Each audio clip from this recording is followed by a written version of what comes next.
ఈ శుభోదయం దేవుని వాగ్దానం. నా హృదయము ఒక మంచి విషయముతో ఉప్పొంగుచున్నది.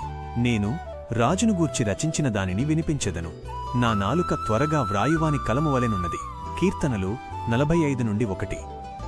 ఈ వాగ్దాన సందేశం, ఈ వచనం మన హృదయస్థితిని మరియు మన మాటల శక్తిని తెలియచేస్తుంది.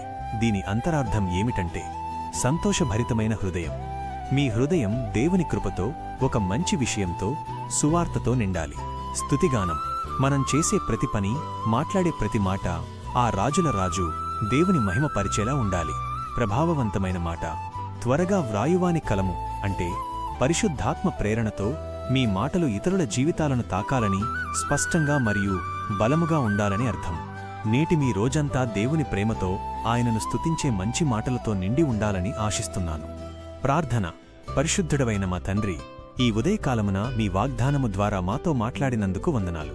నా హృదయమును మీ కృపతో ఒక మంచి విషయముతో నింపండి.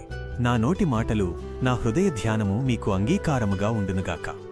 ఈ రోజంతా నేను చేసే ప్రతి పనిలో మీ మహిమ కనబడేలా, నా నాలుక త్వరగా వ్రాయువాని కలమువలే మీ ప్రేమను ఇతరులకు పంచేలా నన్ను నడిపించండి. ఆమేన్.